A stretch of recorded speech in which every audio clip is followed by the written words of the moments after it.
Welcome, folks. So let's talk about how expensive ATVs and side-by-sides are getting in 2026. I cannot believe, specifically some of the accessories that are being added on to these pieces of equipment and toys that are driving the prices up of ATVs and side-by-sides. Okay? Specifically, I have a beef with the Polaris Ride Command and how I think it's completely ridiculous of an add-on that you do not need at all on an ATV or side-by-side. Now, what I'm talking about is this big-ass 7-inch screen that you can connect your Ride Command and look at the same shit that's on your phone and on the dash of your ATV on this giant $2,000 screen that's on your side-by-side or ATV. Now, I looked up some pricing on this because I came across this and I was like, this is like the dumbest thing that yuppie people can put on their ATVs. Now, I spent a lot of money on my 2018 XP1000 Sportsman, okay? And my wife's 850 Premium Trail 2020 year model.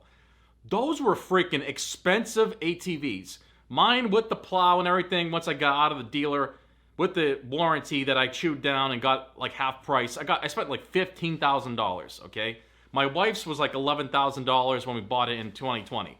I just want to give some actual real numbers because that's when I bought them in 2018 and 2020. Those did not have the Ride Command big screen bullshit, and if you don't know what I'm talking about, I'm going to put a picture of it on the screen here, okay? So to outfit an ATV with this system, you would end up spending about $2,000. The screen is about $1,500, and then you need like the telemetry kit or the plug-and-play kit, which has the antenna and all the harnesses to plug into the diagnostic side of your ATV or side-by-side.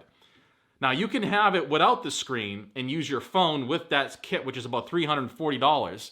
But what the hell is the point of looking at your phone and seeing the same shit that's on the screen of your normal display, the normal LCD screen on your ATV or side-by-side? The battery voltage, the the temperature of the engine coolant, the RPMs, all the same shit. They want you to look at it on your phone and be able to track it and diagnose your ATV supposedly. All these goofy, fancy things that they think you need, but you actually don't need at all. You don't need a $2,000 head unit to use your ATV and to navigate in the woods, okay? When I was out in the middle of northern New Hampshire, you know what I used? My phone. My smartphone and Google Maps, okay? Google Earth. That's all you need. You have a smartphone, you can do anything. You can look up any map. You can find all sorts of information as long as you have, an actual reception. Same thing with this Ride Command. Polaris Ride Command, you have to pay for a subscription, all this account stuff, sign up, do all this bullshit, okay? You can have vehicle profiles. They got you thinking that you're going to have all sorts of shit connected, and it's complete BS. I'm sorry. I like Polaris stuff, but this Ride Command 7-inch dash, giant freaking abomination of a, like, what the hell is that what is that doing on a machine that gets dirty as hell, full of mud, waterlogged, sent into rivers, okay, sent into mud, okay? Why do you want this fancy, expensive thing that you have to worry about upgrading and updating with software updates and all this bullshit to make it work correctly? You don't need any of that information, okay? It's to say to track all this information for other riders and your ride and this and that. No, I don't believe it. It's completely unnecessary. I do not want that thing in an ATV, okay? No one wants it. I would love to know who actually uses that to its full extent and to what extent you actually use it for. Because, like I said, if you have a smartphone, that's all you need, okay? You don't need all this extra stuff on the ATV. You should know exactly where you're going beforehand, before you actually get out in there in the woods. Always review your trail plan, where you're going, what trails are there, what water bodies are here, what landmarks are there, that you can kind of conjure up from memory or have screenshots on your phone to kind of give you a bearing of where you're at if you get lost. Okay, you need to have an idea of where you're going first. Do not rely on these electronics. They're adding all these crazy things on these ATVs and side-by-sides, driving the price of them sky high. There's some ATVs approaching $20,000 with add-ons. And by the time you get out of the dealership, you're going to be well over that $20,000, okay? I don't even want to know what a brand new XP1000 costs right now, the Hunter Edition like I have, fully loaded with all the shit on it, okay? It's easily probably close to $20,000 right now. Forget about the side-by-sides. The side-by-sides are probably twice as much as that. They got glass. They got heated and cooled. They got these fucking ride commands screens in them. They got all sorts of accessories, and you got this 2,000-pound side-by-side, okay, that once you go up over a hill or a jump, it comes down, it's going to break half the shit, half the bearings, half the control arms are going to snap because of the weight of this thing. Because they're not built for heavy duty. You might as well just buy a Jeep if you're going to buy a side-by-side. Okay? At least the Jeep is way more durable and has Dana axles and better suspension and just heavy duty. You can put real big freaking tires on there. And you don't have these thin, flimsy, OEM style freaking control arms and components that are going to, as soon as you take a jump and land, it's going to freaking annihilate and break half the shit on the machine. Okay? Side-by-sides are just, they're getting out of hand. I don't know, there's definitely an application for them, absolutely. But if you ask me, on the trail, they have no ground clearance for the most part the way they come. They got no ground clearance. An ATV is way more nimble and can get over so many other obstacles compared to a side-by-side that's just going to bottom out or high center. Okay?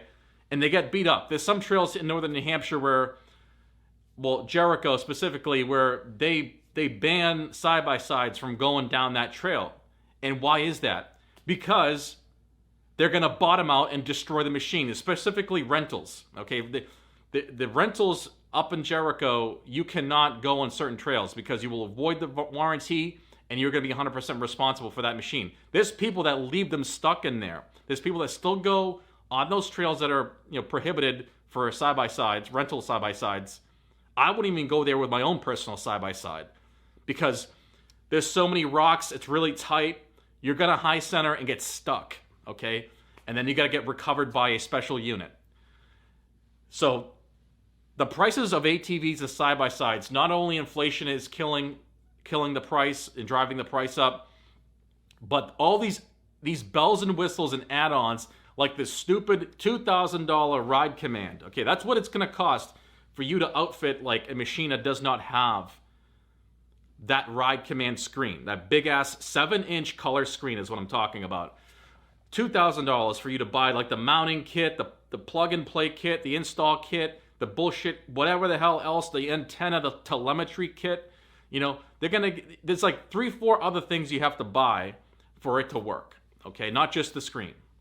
So I just came across this and I had to make a video because I want to know what you guys think of these freaking out of control prices on the ATVs side by side and all these like ridiculous add-ons. Who the hell is actually going to want that and actually use that?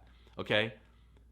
Yeah, it's cool. Yeah, if you're Rockefeller or fucking Carnegie, Mellon or whoever the fucking hell, rich person, or Vanderbilt. Yeah, if you have all that kind of money, then yeah, you don't care what the hell is on that machine. You're just going to like buy a new one next year. Okay?